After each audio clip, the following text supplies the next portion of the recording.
नमस्ते। जैसा कि आप जानते हैं, हम समय समय पर नए डिजिटल रिसोर्सेज लेकर आपके समक्ष आते रहते हैं। तो इसी श्रृंखला में हम फिर से हाजिर हैं एक नए कोर्स के साथ, जिसका नाम है ऑनलाइन क्लासरूम के विभिन्न आयाम। तो प्रिय शिक्षकगण, प्रस्तुत है कोर्स का पहला भाग, ऑनलाइन क्लासरूम में अपेक्षित व्यवहार। शिक्षक साथियों, कोर्स शुरू करने से पूर्व कुछ महत्वपूर्ण बातों का हमें ध्यान रखना है। जैसे कोर्स शुरू करने से पहले कोर्स का परिचय एवं उद्देश्य जानने हेतु पॉडकास्ट सुनना अनिवार्य है। पॉडकास्ट का लिंक डिस्क्रिप्शन बॉक्स में दिया गया है। आइए अब कोर्स के दौरान ध्यान रखने वाली बातों के बारे में जानते हैं। कोर्स को एक निश्चित समय अवधि में पूरा करना है। कोर्स को अलग अलग भागों में बांटा गया है। कोर्स के अलग अलग भागों की लिंक डिस्क्रिप्शन बॉक्स में दिए होंगे। कोर्स पूरा करने के लिए सभी भाग देखने अनिवार्य होंगे।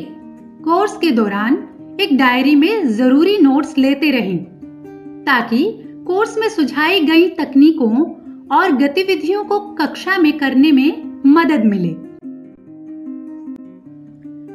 कोर्स पूरा होने के बाद जिन बातों का ध्यान रखना है वो इस प्रकार हैं। कोर्स को पूर्ण करने के बाद आपको ट्रेनिंग में सिखाई गई तकनीकें अपनी क्लास में लागू करनी होंगी। कोर्स में दिए गए पोस्ट कोर्स असाइनमेंट को पूरा करके गूगल फॉर्म के माध्यम से जमा करना होगा। कोर्स के बाद कोर्स में सुझाई गई तकनीक और गतिविधियों का क्लास में सही उपयोग व असर देखने के लिए स्कूल इंस्पेक्टर्स और प्रिंसिपल्स द्वारा क्लास का अवलोकन किया जाएगा। अब तक हमने पहले कोर्स ऑनलाइन क्लास की समस्याएं व समाधान के दौरान जिन चीजों पर बात की थी वो इस प्रकार थी। कोर्स का परिचय यानी पॉडकास्ट, क्लासरूम मैनेजमेंट की जरूरत, लाभ व तकनीक, कक्षा के नियम, क्लासरूम मैनेजमेंट की अन्य तकनीकें, अभी करें यानी डू नाउ व हाथ के संकेत यानी हैंड सिग्नल। इसके अलावा पोस्ट कोर्स असाइनमेंट। आइए अब बढ़ते हैं इस कोर्स की ओर, जो कि 5 भागों में होगा, जिसमें सबसे पहले पॉडकास्ट होगा, जिसमें कोर्स का परिचय होगा। पॉडकास्ट सुनना आप सबके लिए अनिवार्य है। उसके बाद कोर्स का अगला भाग, जिसका नाम ऑनलाइन क्लासरूम के अपेक्षित व्यवहार। उसके बाद कोर्स का अगला भाग है अपेक्षित व्यवहार में सराहना एवं स्वीकार्यता। उसके बाद कोर्स का अगला भाग अपेक्षित व्यवहार व ऑनलाइन क्लास को बेहतर बनाने की रणनीतियां। और फिर आखिरी भाग होगा पोस्ट कोर्स असाइनमेंट फॉर्म। ध्यान रहे, कोर्स पूरा करने के लिए कोर्स के सभी भागों को करना जरूरी होगा। तो जैसा कि हम कोर्स शुरू करने से पहले पॉडकास्ट में कोर्स के परिचय के बारे में जान चुके हैं, अब हम बात करते हैं कोर्स के इस भाग की, जिसका नाम है ऑनलाइन क्लासरूम के अपेक्षित व्यवहार। अपेक्षित व्यवहार से हमारा मतलब है बच्चे कक्षा में नियमों का पालन करें, दिए हुए गृह कार्य को समय से करें, सवाल पूछने या जवाब देने के लिए हैंड सिग्नल आदि का उपयोग करें। मतलब ऑनलाइन कक्षा में अपनी भागीदारी दिखाएं और सहज होकर सीखने का आनंद लें। इसके अलावा कक्षा को सुचारू रूप से चलाने के लिए योगदान करें। यही अपेक्षित व्यवहार होंगे।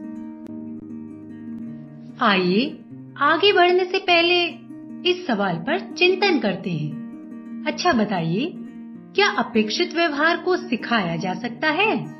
अपने जवाब हमें हाँ या ना में दें।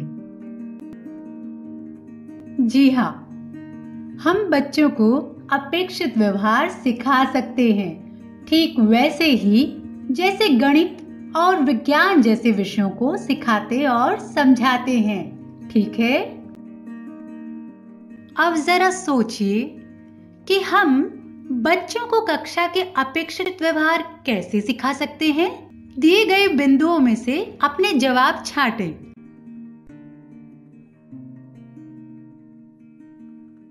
साथियों, अगर आपने क्रमबद्ध चरणों में और रणनीतियों व तकनीकों से विकल्प चुने हैं, तो कक्षा में अपेक्षित व्यवहार को सुनिश्चित करने के लिए ये दोनों तरीके सबसे ज्यादा कारगर हैं।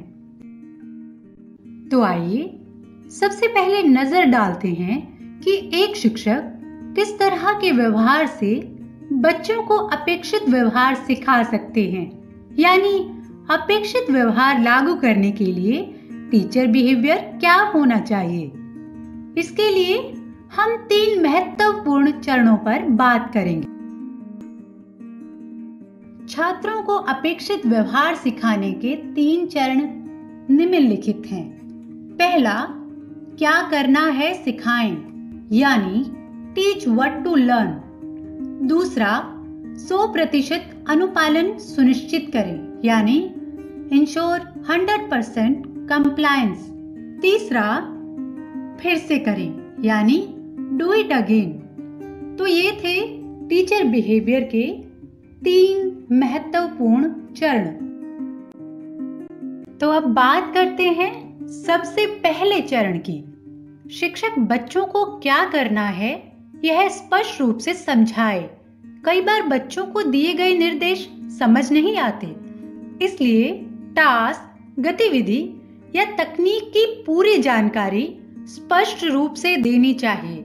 जैसे यह स्पष्ट रूप से समझाना जरूरी है कि इनसे संबंधित उद्देश्य, अपेक्षित व्यवहार, अपेक्षित समय और क्रियाविधि क्या हैं। चलिए इस चरण को एक उदाहरण से समझते हैं। हम यहाँ 2 परिस्थितियां लेते हैं। आप लोगों को ये दोनों परिस्थितियां ध्यान से देखनी हैं। उसके बाद इन पर पूछे गए सवाल हल करने हैं। आप अपने सवालों के जवाब हमें लिखकर दे सकते हैं। तो पहली परिस्थिति में एक शिक्षिका अपनी कक्षा के दौरान बच्चों को कहती है, अब आप सब अपनी आज की वर्कशीट निकालें और उसको पूरा करने के बाद मुझे दिखाएं। परिस्थिति 2 में दूसरी शिक्षिका अपनी कक्षा में बच्चों को निर्देश देती है, आप सब अपनी आज की वर्कशीट निकालें और 1 मिनट में उसमें दिए गए सवालों और निर्देशों को पढ़ें। उसके बाद 10 मिनट में वर्कशीट को पूरा करें और पूरा करने के बाद मुझे थम्स अप का इशारा दें। तो कौन सी परिस्थिति इस रणनीति का सही उपयोग दिखाती है और क्यों? आप अपने जवाब लिखकर दे सकते हैं।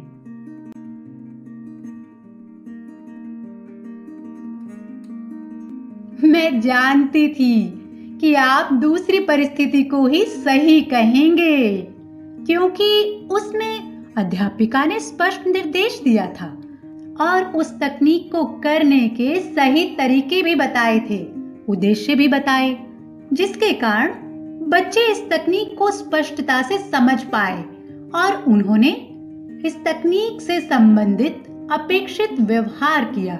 तो इन उदाहरणों से हमें अपेक्षित व्यवहार में स्पष्ट निर्देश देने की भूमिका पता चली, है ना?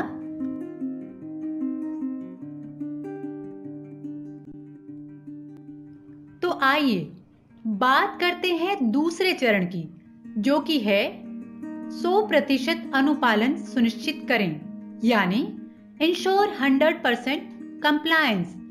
इसमें एक अध्यापक को कक्षा में दिए हुए किसी टास्क को करने की 100% पुष्टि करनी होती है और इस दिशा में बच्चों का बार बार अभ्यास करवाना पड़ता है जब तक कि सारे बच्चे टास्क को निश्चित समय में पूरा ना कर लें। 100% अनुपालन को सुनिश्चित करने के लिए आप दिए गए चरणों को देखें। सबसे पहले हमें इस बात का ध्यान रखना चाहिए कि किसी गतिविधि, तकनीक या अपेक्षित व्यवहार आदि पर एक सही दिशा निर्देशन दें, ताकि हम यह सुनिश्चित कर सकें कि बच्चे उन्हें 100% सीख लें। उसके बाद बच्चों की टास्क संबंधी जांच करें। यदि किसी बच्चे को टास्क समझ नहीं आया तो उसे दोबारा दिशा निर्देश दें और उसका बार बार अभ्यास करवाएं। बच्चों को यह समझाना जरूरी है कि अपेक्षित है कि कक्षा के सभी बच्चों को यह टास्क सही और निश्चित समय में पूरा करना होगा। एक और बात, अपेक्षित व्यवहार करने वाले या टास्क पूरा करने वाले बच्चों की सराहना जरूर करें। जरूरत के अनुसार बच्चों को बार बार अभ्यास करवाएं। चलिए इस चरण को एक उदाहरण से समझते हैं। हम यहाँ 2 परिस्थिति ले लेते हैं। परिस्थिति 1 में एक अध्यापक बच्चों को 3 गिनने तक ऑनलाइन क्लास में अपनी कॉपी दिखाने को कहता है। 20 में से 10 बच्चे ऐसा करते हैं और अध्यापक इससे संतुष्ट होकर क्लास में आगे बढ़ जाता है। अब परिस्थिति 2, फिर वही अध्यापक बच्चों के लिए निर्देश दोहराता है और 3 गिनने तक सभी बच्चों को कॉपी ऑनलाइन क्लास में दिखाने के लिए कहता है। बच्चे बार बार इस तकनीक का अभ्यास करते हैं जब तक कि सभी बच्चे तय किए गए समय में टास्क को पूरा नहीं कर लेते। तो अब आप बताइए, इनमें से कौन सी परिस्थिति इस चरण से संबंधित है और सही है? आप इसका जवाब हमें लिखकर दे सकते हैं। यदि आपका जवाब परिस्थिति 2 है तो ये सही है, क्योंकि इस परिस्थिति में अध्यापक यह सुनिश्चित करता है कि प्रत्येक बच्चा तकनीक विशेष, नियम विशेष और व्यवहार विशेष को 100% पूरी तरह से कर पाए। इसीलिए हुई ना परिस्थिति 2 ही सही। अब बात करते हैं तीसरे चरण की, जो कि है डू इट अगेन, यानी फिर से करें। जब बच्चे कक्षा में दिए गए टास्क, तकनीकों व गतिविधियों को ठीक से नहीं कर पाते हैं, तब इस तकनीक का इस्तेमाल किया जाता है। इससे बच्चा न केवल अपने टास्क को फिर से सुधार सकता है, बल्कि बार बार उसका अभ्यास भी कर पाता है। यह गतिविधि भी बच्चों में अपेक्षित व्यवहार सुनिश्चित करने व उनके अभ्यास करवाने में कारगर है। आइए इन तीनों चरणों को कक्षा में किस तरह लागू करना है, यह हम इस वीडियो से समझते हैं।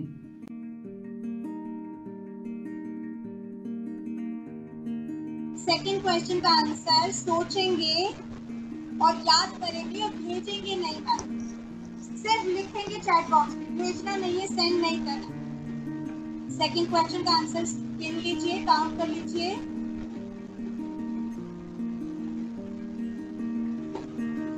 अरे अब उन्हें तो पहले ही भेज दिया।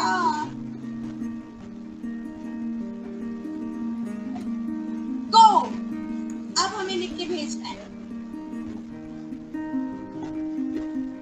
वेरी गुड वंश, विक्रमा, विवेक, गुड आफ्टरनून।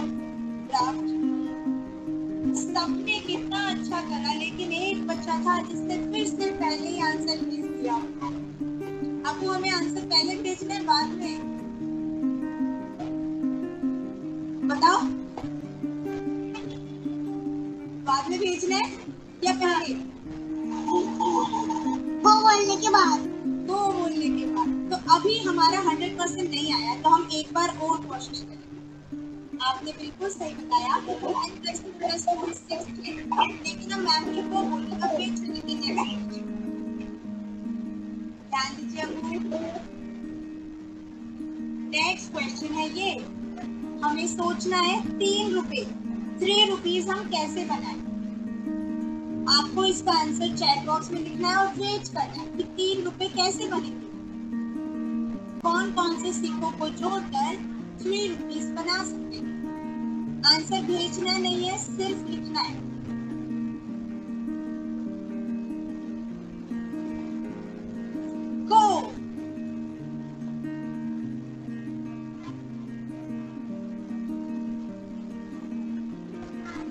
अरे वाह, इस बार तो सब बच्चों ने गो बोलने के बाद ही भेजा। ऑसम, आप लोगों ने बिल्कुल सही जवाब दिया। हम 3 रुपए बना। तो साथियों, आपने वीडियो में देखा किस तरह एक अध्यापिका बच्चों को समझाती है कि क्या करना है। उसके बाद वो उस गतिविधि के स्पष्ट निर्देश देती हैं। उसके बाद गतिविधि को सिखाने के लिए 100% पुष्टि करती है। और इस वीडियो में आपको डू इट अगेन का भी एक उदाहरण देखने को मिलता है। तो हमें उम्मीद है कि ये वीडियो देखकर आपको समझ आ गया होगा कि कक्षा में इन तीनों चरणों को कैसे लागू करना है। इसी के साथ बच्चों को अपेक्षित व्यवहार सिखाने के ये तीनों चरण यहीं खत्म होते हैं। तो कोर्स के इस भाग में हमने सीखा अपेक्षित व्यवहार सिखाने के चरण। लेकिन कोर्स अभी पूरा नहीं हुआ है। कोर्स के कई भाग अभी बाकी हैं। तो कोर्स के अगले भाग का लिंक डिस्क्रिप्शन बॉक्स और व्हाट्सएप मैसेज में दिया गया है। अगले कोर्स के लिए साझा किए गए लिंक पर जाएं। कोर्स के अगले भाग में हम सीखेंगे सराहना एवं स्वीकार्यता, अपेक्षित व्यवहार के सुधार व परिणाम। तो साथियों, कोर्स का ये भाग यहीं खत्म होता है। अगले कोर्स के लिए हमारे साथ जुड़े रहिए। धन्यवाद।